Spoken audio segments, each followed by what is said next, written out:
क्या हुआ, कब हुआ, क्यों हुआ, कैसे हुआ। दिन भर आप ऐसी 100 बात सुनते हैं, लेकिन 100 बात की एक बात यह है कि सवाल उछालने से जिम्मेदारी खत्म नहीं होती। जब घड़ी इशारा करे 9 बजे रात का, वक्त 100 बात की एक बात का। किशोर अजवाणी के साथ IBN 7 पर।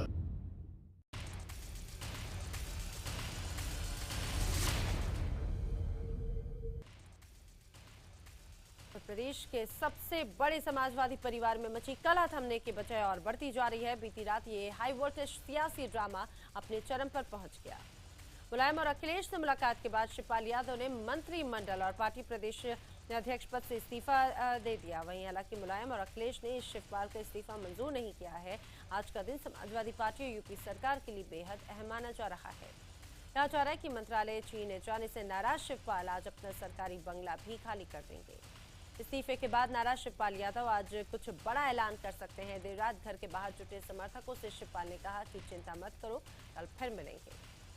इससे पहले समाजवादी परिवार की कलह में मुलायम सिंह यादव के भाई रामगोपाल ने खुलकर मुख्यमंत्री अखिलेश का समर्थन किया। रामगोपाल यादव ने खुलकर कहा कि यूपी पार्टी अध्यक्ष पद से अखिलेश को यूं हटाने से गलतफहमी फैली और हटाने से पहले अखिलेश को विश्वास में लेना चाहिए था। रामगोपाल ने समाजवादी परिवार में झगड़े की जड़ बन रहे अमर सिंह पर तगड़ा कटाक्ष किया और कहा कि अगर कोई समाजवादी ही नहीं है तो फिर मुलायमवादी कहां से होगा। शिवपाल ने अमर सिंह पर यह कहते हुए नरमी दिखाई कि जिसे नेताजी पार्टी में लाए हैं उसे कोई नहीं हटा सकता। दिल्ली में चिकनगुनिया से अब तक 13 लोग दम तोड़ चुके हैं। डेंगू से दिल्ली में अब तक 18 मरीजों की मौत हो चुकी है। राज्य सरकार ने डेंगू और चिकनगुनिया के लिए हेल्पलाइन जारी की। डेंगू और चिकनगुनिया की आफत के बीच दिल्ली सरकार और एमसीडी का झगड़ा और बढ़ गया है। एमसीडी का कहना है कि WHO के अनुसार डॉक्टर से पहले मच्छर मारने वाली दवा का छिड़काव घातक होता है। दिल्ली के स्वास्थ्य मंत्री सत्येंद्र जैन का कहना है कि ये थम नहीं रहा है और एमसीडी वक्त पर फॉगिंग ना कर पाने का बहाना खोज रही है। उड़ीसा में डेंगू से 9 लोगों की मौत हो गई, जबकि डेंगू के 5000 से ज्यादा मामले सामने आए हैं। राजस्थान में भी चिकनगुनिया का असर अब बढ़ता जा रहा है। खुद स्वास्थ्य मंत्री राजेंद्र राठौड़ भी अब बीमार पड़ गए। बीजेपी अध्यक्ष अमित शाह आज लखनऊ में दलित रैली को संबोधित करेंगे। पार्टी नेता राजनाथ सिंह और नितिन गडकरी भी अलग अलग कार्यक्रमों के लिए लखनऊ में मौजूद रहेंगे। पंजाब के मुख्यमंत्री प्रकाश सिंह बादल के चंडीगढ़ से पहले अंतर्राष्ट्रीय उड़ान को विदा करने के लिए उस पर सियासत भी परवान चढ़ गई है। पंजाब सरकार के मंत्री, विधायक और अफसरों के दुबई और शारजाह दौरे को कांग्रेस ने मुफ्त का सैर सपाटा करार दिया। ग्राहकों को ठगने वाले बिल्डर्स पर सख्ती अब सुप्रीम कोर्ट की देखने को मिल रही है। पार्श्वनाथ बिल्डर को 4 हफ्ते में 12 करोड़ रुपए देने को कहा है। पार्श्वनाथ को 2011-12 तक गाजियाबाद का एक्सोटिका प्रोजेक्ट पूरा करना था और अब कोर्ट की फटकार के बाद वो 2017 तक प्रोजेक्ट के 4 टावर पूरा करने का वादा कर रहा है।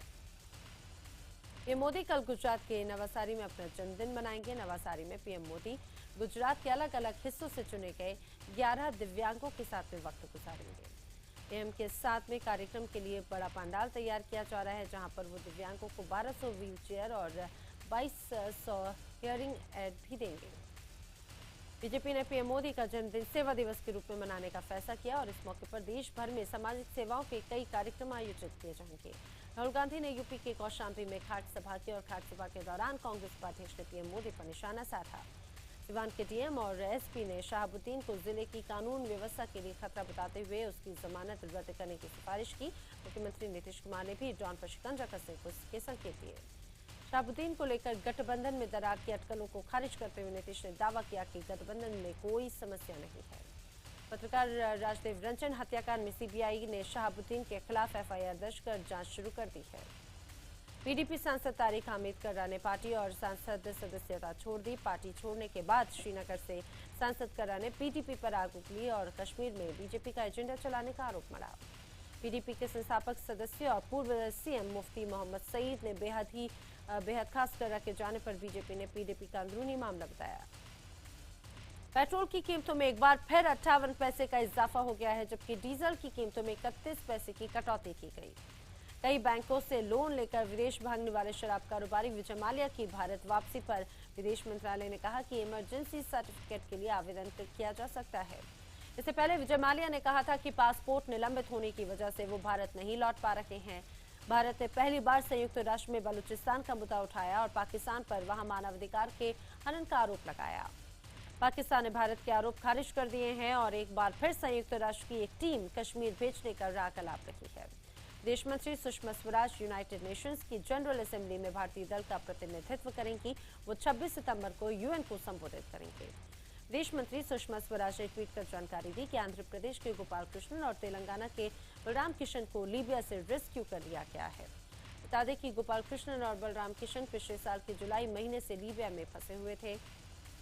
कर्मचारियों पर शोध करने वाली अमेरिकी संस्था का दावा है कि पिछले 8 सालों में भारत में वेतन में बढ़ोतरी सबसे आसमान पर है। आर्थिक मंदी के बाद अगर महंगाई की तुलना में देखा जाए तो यहाँ पर भारत में तनख्वाह औसत 0.2% बढ़ी, तो वहीं चीन में 10.6%। एप्पल ने आईफोन के दाम अब तक की सबसे बड़ी कटौती की है। एप्पल ने आईफोन 6X और 6S प्लस की कीमत 22,000 रुपए तक घटा दी है। 128 GB का आईफोन 6S जिसकी बाजार में कीमत 82,000 है, वो 60,000 में मिलेगा। गुरुग्राम के कादिरपुर की सीआरपीएफ एकेडमी में डायरेक्ट अपॉइंटेड असिस्टेंट कमांडेंट की पासिंग आउट परेड समारोह का आयोजन किया गया। उत्तराखंड के अल्मोड़ा में भारत और अमेरिका के बीच संयुक्त युद्धाभ्यास चल रहा है। दोनों देशों की सेना परिस्थितियों में आतंकवाद से लड़ने का अभ्यास कर रही है। कोलकाता में हावड़ा ब्रिज क्रॉस करने के बाद एक मिनी बस में जबरदस्त आग लग गई। गनीमत रही कि बस में बैठे सभी यात्री सुरक्षित उतर गए। अगले बरस जल्दी आने के वादे के साथ में मुंबई ने भक्तों ने बप्पा की विदाई की और समुद्र के किनारे रात भर बप्पा का विसर्जन होता रहा। वाराणसी के एक निजी अस्पताल में डॉक्टरों को 6 साल के लड़के के पेट से अविकसित भ्रूण मिला है। डॉक्टरों का कहना है कि ऐसा भ्रूण 5 लाख में से किसी एक बच्चे में पाया जाता है। एक्सपर्ट का मानना है कि जब रितेश अपनी मां के गर्भ में था तब उसके साथ ही एक जुड़वा भ्रूण विकसित हुआ होगा, लेकिन किसी कारणवश उसका विकास नहीं हो पाया। गर्भ में पड़ रहे रितेश के भ्रूण ने अपने साथी भ्रूण पर कब्जा कर लिया और लिहाजा जन्म के दौरान ही ये परजीवी के तौर पर रितेश के पेट में आ गया। कर्नाटक के गुलबर्ग में भारी बारिश के चलते हॉस्पिटल की पार्किंग में खड़ी कार पर एक पेड़ गिर गया। गनीमत रही कि हादसे के वक्त गाड़ी में कोई शख्स मौजूद नहीं था। सड़क और परिवहन मंत्री नितिन गडकरी ने यूपी के 1500 करोड़ के एक्सप्रेसवे को तोहफा दिया है और ये एक्सप्रेसवे कानपुर से लखनऊ के बीच बनेगा। पटना में एक निजी नर्सिंग होम में इलाज कराने आई महिला की मौत के बाद गुस्साए परिजनों ने हंगामा करते हुए तोड़फोड़ मचा दी। मृतक महिला के परिजनों ने अस्पताल पर इलाज में लापरवाही बरतने का आरोप लगाते हुए तोड़फोड़ की।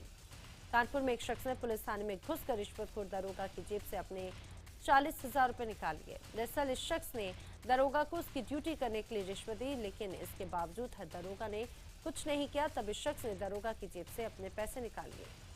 छत्तीसगढ़ के रायगढ़ में आकाशीय बिजली गिरने से एक शख्स की मौत हो गई। मौत के बाद शव ले जाने के लिए एम्बुलेंस नहीं मिलने पर शव को रिक्शे पर रखकर ले जाया गया। मौसम विभाग ने मुंबई समेत महाराष्ट्र के कई शहरों में अगले 24 घंटे में भारी बारिश का अलर्ट जारी किया है। तेलंगाना में नहर में डूबने से 4 बच्चों की मौत हो गई। बच्चों की मौत के बाद परिजनों में मातम पसर गया है। आरके स्टूडियो के गणपति विसर्जन के दौरान जब मीडिया कर्मियों ने कपूर परिवार के मुखिया रणधीर कपूर से बात करने की कोशिश की तो वो भड़क उठे। रणधीर कपूर ने अपने पास खड़े रिपोर्टर को थप्पड़ जड़ दिया। रणधीर कपूर के साथ ही उनके छोटे भाई ऋषि कपूर भी भड़क गए।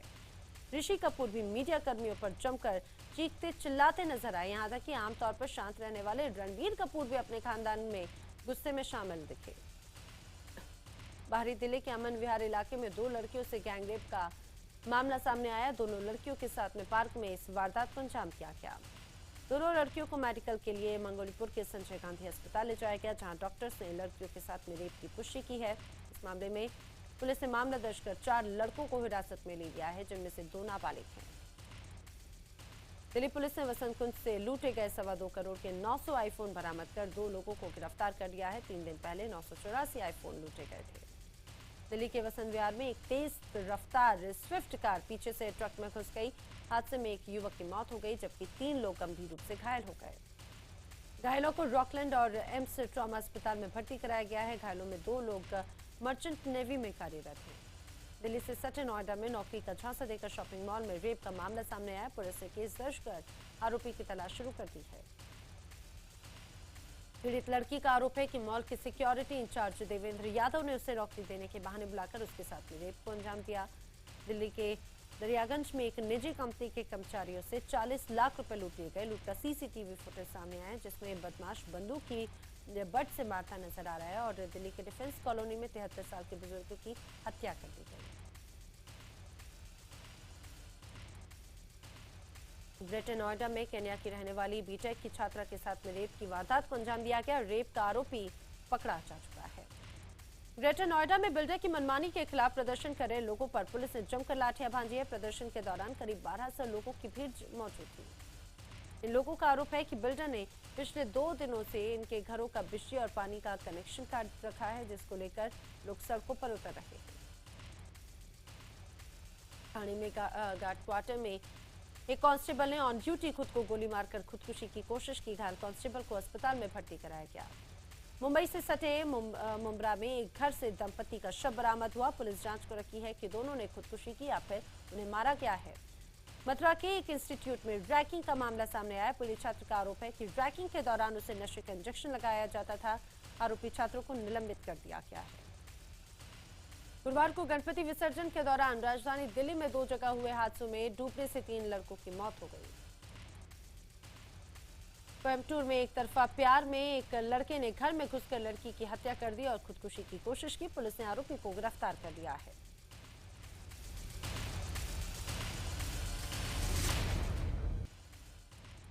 1949 के बाद का सबसे भयंकर तूफान मेरेंटाई लाइवन में कोहराम मचाने के बाद अब चीन पहुंच गया है और उसने तबाही मचानी शुरू कर दी है। हालांकि ताइवान के मुकाबले चीन में मेरेंटाई की रफ्तार कम पड़ी है, लेकिन हवा के असर से दर्जनों पेड़ जड़ से उखड़ गए, मकानों के शीशे तक टूट गए।